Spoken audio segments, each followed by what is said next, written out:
Okay, magandang araw po sa lahat. Karat TV. Ah, First vlog ko po ito. Sana magustuhan nyo. Meron lang akong i-share sa inyo.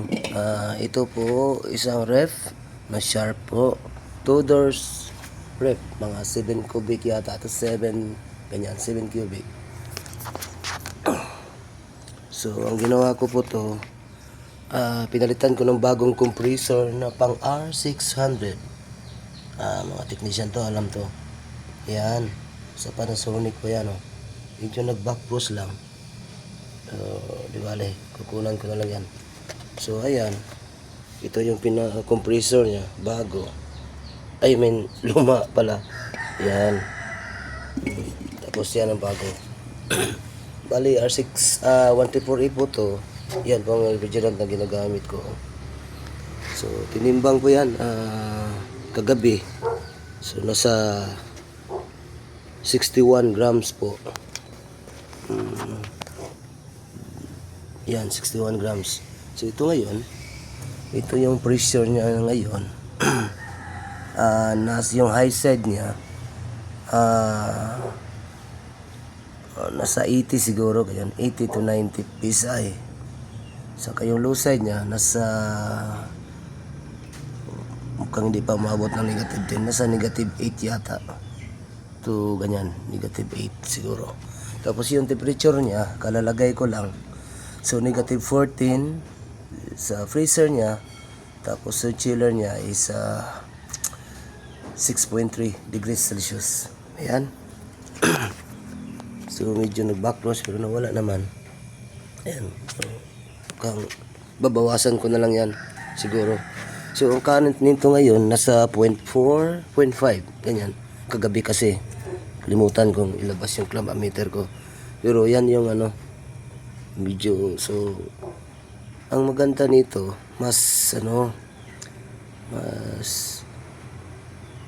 yung dahil sa compressor niya sa refrigerant niya R600, so medyo mababa lang yung mga pressure, so mababa rin yung current.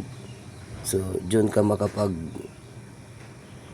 medyo sa kuryente, medyo mababa compared dito sa conventional na compressor. So yan po yan. So actually ito sa nasa 7.8 cubic yata ang sa rig nito na single door ref. Ayan. So yan. So, kung gusto niyo magtanong, sabihin natin kung yung cooling performance niya maganda ba. Opo, maganda naman at least, pero dapat sa mga ganito kasi medyo malit yung compressor niya nalagay. Okay lang naman kung pambahay lang, kasi pang store lang naman yan eh. Hindi naman talaga patigasan o pa doon, pabilisan. Nagalang makapag-provide ng ice agad. So, at least ito nga, kahit negative 18 lang yung pressure, maganda na yan. Kung pang lang, pang bahay. Hindi naman kailangan matigas talaga yung yung mga frozen food na ilalagay dyan, yung mga karne, ganyan. Basta makapag-preserve lang. Ayan. So, dapat din, isa lang alang yun rin kung mag-replace kayo ng bagong compressor, pag mag-convert, alamin mo muna yung unit kung saan gagamitin, kung baka pang tindahan niya o pang commercial. Patay tayo dyan. Hirap talaga dyan. Hindi talaga kaya. Meron ako mga bago dito, mga rep. Ayan, ayan, hindi ko naman nasasabihin yung mga brand. Basta yan, siguro alam nila yung iba. Pero hindi yung mga branded na unit dito. Bago pa lang to, mga unit dito. Ayan. Pang commercial daw yan, pero may nag-complain. Hindi magandang lamig sa ilalim. Tapos ayan. Hindi pwedeng sabihin yan. Kung anong brand. Pero hindi yan branded ha. So, ang ginawa ko dyan, dinagdagan ko na lang. Kasi yung mga charge niya from original niyan is yung dalawang yan ano yan nasa 40 ano lang yata, nasa 45 ganyan siguro grams yung refrigerant R600 po yan. So ang ginawa ko niyan, nag-coil ako ng mga ilang loop sa discharge line para medyo kakayanin niya kung mag-charge ako ng Uber. Ang nangyari na parang halos mag times 2 ang charging ko niyan.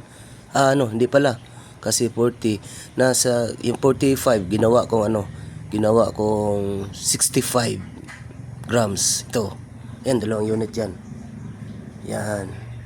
Hindi yan branded Bago pa lang yan, mga brand dito. Yan. Puro warranty po yan. Okay naman. So balik tayo dito. So ito. Ang pinakamaganda dito sa R600. All know is mas mababa yung boiling point ng R600 compared to 134A. So meaning mas siya yung cooling performance kung pabilisan talaga 134A maganda, although mas mataas yung pressure niya compared to R600, pero hindi naman kailangang pabilisan kung pang bahay lang mga ganito. So yan, magkapag-store lang, hindi lang mapapanis yung mga nilagay mo, hindi lang mag-melt yung pang frozen foods mo nilagay dyan, ayos na. So at least negative 18, pero to kaya to kahit negative 24 to pag makapag-straight lang andar. Ayan mangat na negative 15 na yan kahit negative 18 yan nawala na yung freezing pala ng suction line, kakaandar lang kasi. Ayan, pero dito kasi sweeting yan. Ayan. Yan. Biruin mo yan. Siguro ngayon, nasa 0.4 ng current nito. So, mababa lang. Para lang parang water dispenser lang yan. Yung, pag nakapalamig na siya, parang water dispenser lang yung compressor na yan. So, mababa talaga yung consumption mo. Diyan. Ayan. Kaso lang, hindi naman lahat na unit pwede mo gawing ma-convert. Pero, pinakamaganda yung convert. Yung mga maliliit, yung itong kapilyari, wala ka nang papalitan kasi. Ayan, maliit yung kapilyari. Original niya yan yung kapilyari. Yan, bagong lagay ito. Ayan. So, dapat mag-reprocess kayo para alam nyo kagad. Dapat may high side sa low side kayo. Ayan lang po. Yan lang po ang pinakamaganda dyan. Kaya alam mo agad yung problema. Pag hindi pasok sa pressure dito, problema na yan. Ayan, sakali sabihin natin mataas yung yan, aabot na siya ng nasa halos 100 PSI. So siguro angat pa siguro yan mga 120 ganyan, okay lang naman. Pero pag lumalamig na talaga yan, siguro drop out yan around 75 PSI. Tapos ito, ayan, nasa 10, negative 10, negative 5, negative 10, maganda na yan. Yan, maganda talaga. Nasa ganyan na pressure. Based sa experience ko po, yun na po ang pinakamaganda dyan. Negative 5 to negative 10.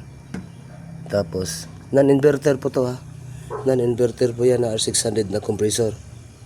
Yan. Hindi po yan inverter. Yan. So, yan lang po. Sa ngayong araw, salamat po.